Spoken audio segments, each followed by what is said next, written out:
E eu acho o podcast muito mais legal, porque você não precisa aparecer. Eu mesmo tô aqui, mas eu tenho vergonha, não vou mentir. Eu, Paula, preferia estar aqui com a minha câmera fechada, falando, e é muito mais fácil do que você aparecer, né? Depois as pessoas, sei lá, o mundo que a gente tá digital, as pessoas podem pegar, fazer meme e tudo mais. Todo mundo fica com esse receio, né? O podcast te dá esse conforto também de você estar ali só falando sem precisar estar se expondo, né? Expondo sua imagem.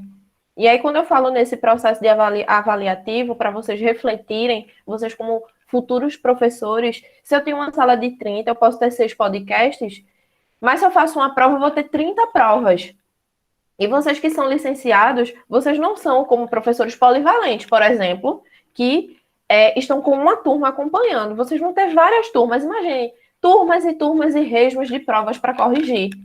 Então, é para a gente refletir como profissional, eu não estou dizendo que o podcast pode ser o salvador, mas até porque a gente está dentro de uma dinâmica, né? A gente, como professor, nem tem tanta autonomia assim, né? As escolas agora são grandes empresas que não estão, em sua grande maioria, até polêmico isso que eu vou falar, não estão tão preocupados assim com o professor e como o professor vai estar trazendo.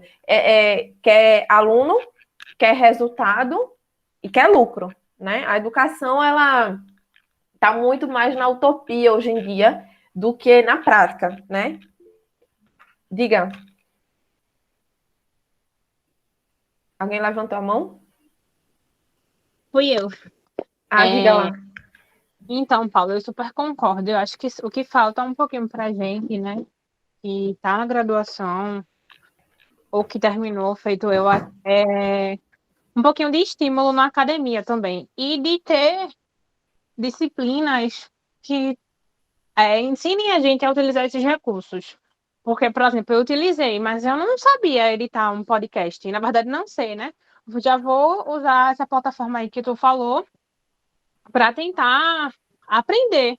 Então, acho que falta um pouquinho de dar um Uhum, pouquinho de segurança a gente, porque a gente precisa estar seguro para poder aplicar aquilo em sala de aula. Não adianta a gente querer inovar se a gente não tem propriedade para fazer aquilo. E às vezes bate uma insegurança, pelo menos para mim, que sou recém-formada, de trazer outros recursos, porque eu não tenho tanto domínio.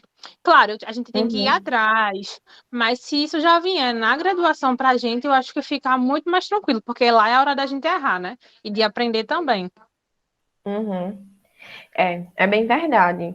E, ó, eu vou compartilhar uma fala de um grande amigo meu, professor, Alan, ele é doutorando lá da Rural, ele falou assim, ó, a participação é massa. Eu fiz uma formação no estado e tive que gravar um podcast. Foi super chato fazer isso sozinho. Vê esse contexto que a gente trouxe também, né? Da integração dos alunos uns com os outros, né? Do trabalho coletivo. E no contexto, e ele continua, né? E no contexto de trabalho híbrido, pode ser uma boa alternativa.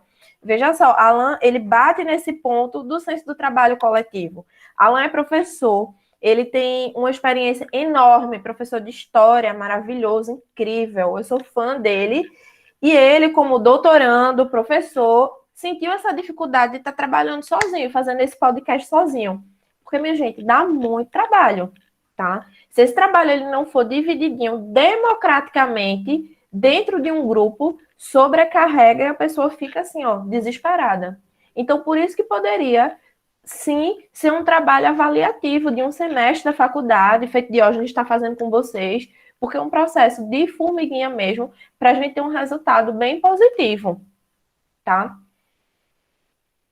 Falando ainda de escola, a gente não trabalha por conta própria, como eu falei, né? As escolas, elas trazem um perfil do que elas esperam de vocês, sobretudo escolas de grande porte, que lhe deixam ali, às vezes, engessado dentro da característica da escola, do perfil da escola, porque a escola espera isso de você, mas a gente também tem documentos que a gente se apoia, né? Para estar fazendo esses trabalhos. Nada que a gente faz na educação, a gente faz assim, de forma empírica. Tudo tem um porquê, né? E aí, trago e defendo que a educação midiática, nesse contexto que a gente está, né, tecnológico, né, de recursos digitais, é importante porque a própria BNCC diz.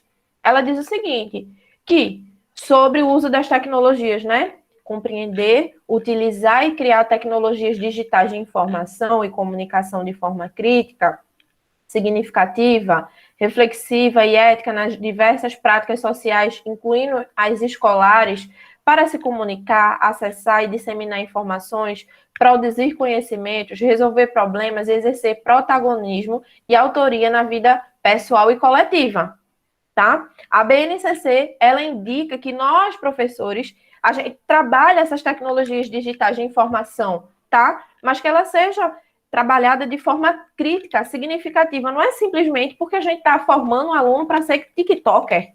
Não, esse aluno ele pode ser TikToker se ele quiser, mas que ele tenha autonomia e que ele use essas ferramentas de forma crítica, tá? Tanto na vida pessoal quanto na vida coletiva. Porque o que é que a gente vê? A gente vê uma banalização dessas redes e dessas mídias digitais, né? Por isso que a gente vê tanto discurso de ódio, juízes da internet, cyberbullying, porque, enfim, quando deu o boom do século XXI, as tecnologias elas foram primeiro do que a teoria. Teoria no seguinte sentido, de formação. A BNCC, ela cobra isso, né? Que é um documento federal, né? Mas as escolas não têm nem papel higiênico. Então, é muito contraditório, né? A gente tem um documento que ela pede para a gente formar esses jovens e essas crianças mediante as tecnologias digitais de informação, se ao mesmo tempo a gente tem escolas que falta piloto para a gente dar aula, né? Uma coisa meio louca. Fruto, né, de tudo isso que a gente está vendo. Mas a gente tem que lembrar que, voltando para o nicho, essa educação, né, tecnológica, midiática, ela precisa existir, tá? Porque, por exemplo, essa semana, um jovem, não sei se vocês viram, um jovem de 16 anos tirou a própria vida mediante comentários homofóbicos, né? De cyberbullying e tudo mais. Então, se essa criança talvez, né, tivesse um preparo, não sei se a escola tratasse mais disso, não desse tema de mídias, mas também de outros temas como sexualidade, a gente pudesse evitar tanta coisa na internet, né? A internet ela tá aí para trazer informação, para ajudar, mas também tem o outro lado, né? Tem o lado da fake news, da deep web e tudo mais. Mas é isso. A BNCC, voltando, a BNCC, ela nos impulsiona para que a gente utilize, né, as tecnologias digitais no nosso dia a dia, e a gente pode estar se apoiando nisso também, tá? E aí, educação midiática, trazendo esse gancho da BNCC, né, dentro desse contexto de utilização de mídias digitais, eu vim trazer para vocês que a educação midiática ela é real. Mas primeiro, o que é? E por que trabalhar? Alguém sabe o que é educação midiática? Imaginam o que pode ser? Bom, eu Eu acho sei que eu já falei, né? isso. São habilidades que as pessoas que buscam desenvolver para acessar, analisar e participar de forma crítica do meio ambiente, do ambiente digital, quer dizer, por aí. Tá. Mais alguém? Educação midiática. O que é educação midiática? Alguém imagina? Então, gente, a Seria educação uma. midiática. Ah, deixa eu tirar. Pode Diga ser? lá, não vou dar spoiler, não. Pode dizer, Seria- pode dizer. O que tem na minha cabeça aqui agora é uma forma de ensinar de um jeito diferente, de um jeito que o aluno não perceba que ele está aprendendo.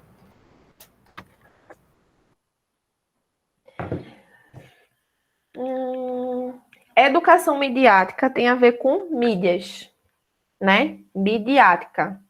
É tudo que está na mídia. Mas deixa eu destrinchar para vocês. A educação midiática é um conjunto de habilidades para acessar, analisar, criar e participar de maneira crítica do ambiente informacional e midiático em todos os seus formatos, dos impressos aos digitais. Quando eu trago a palavra informacional, não tem a ver com algo não formal, mas de algo informacional, de informática, de informatização, né? Então, o que é que a gente espera? Por que a gente deve trabalhar a educação midiática? A educação midiática, gente, é a gente educar essas crianças e esses jovens a estarem nesse mundo midiático, de tecnologias, de mídias digitais, né? Mas que eles estejam de forma crítica, como eu já tinha falado já lá na BNCC. A BNCC, ela fala que a gente precisa trabalhar de forma que a gente forme esses jovens para estarem inseridos nesse contexto, tá? E a educação midiática é isso. E tem tudo a ver com o que a gente está falando. A gente está falando de uma mídia digital, que é o podcast. Nessa mídia, o podcast, a gente tem que compartilhar em outras plataformas, Instagram e tudo mais. E a gente precisa estar informado, né? Para que a gente esteja nesses ambientes de forma crítica. Eu já fui formada um pouquinho só. Então, eu sei um pouco, mais ou menos, me importar nessas redes. Mas uma criança, ela sabe, ela tem a maturidade, por exemplo, de discernir o que é uma true news de uma fake news? Eu acho que não. E a gente, como professor, a gente tem que dar esse direcionamento. Então, isso é educação midiática. É a educação que a gente, como educador, vai dar para essas crianças, para que elas estejam, esses jovens, né, no caso, só falo de criança, mas dos jovens também, que elas estejam de maneira crítica nesse ambiente, né? Como eu já dizia, internet é terra de ninguém. Então, se a gente não direciona, se a gente não educa, a gente vai ter o que a gente tem por aí. Consumo de fake news à torta e à direita. Por quê? As pessoas nem sabem se é verdade, mas já estão consumindo. Percebem que as pessoas, eu não digo tanto os jovens, mas os adultos com mais de 40 anos consomem muito fake news e nem percebem. Porque vem daquela geração. Vocês estão na geração Z, eu sou a geração Y. Tem uma geração antes, né? Então, essa geração anterior, ela não teve esse contato. A minha geração foi a geração que teve algum contato. Estava ali na transição, né? Do século XX para o século XXI. Acho que todo mundo sabe, né? Século XX para o século XXI. Século XXI virou com os anos 2000, né? Então, eu estou nesse meio. Eu tenho muitos tabus, eu preciso aprender alguma coisa, mas eu também estou imersa. E vocês aí que são... Qual é a geração de vocês, gente? Eu sei que eu sou cringe. Qual é a geração de vocês? Eu nem sei se tem um nome para isso. Eu sou cringe ou sou milênio? Eu não sei. Quem é milênio? Alguém sabe? Eu acho que... A diferença disso eu nunca entendi. Eu também não sei muito dessa parada, não. Nem sei de onde essa palavra surgiu, cringe. Eu sabia que ela era usada, Do Inter. mas eu não sei porque é que ela explodiu tão diretamente aqui no Brasil, assim, do nada. Essa palavra cringe.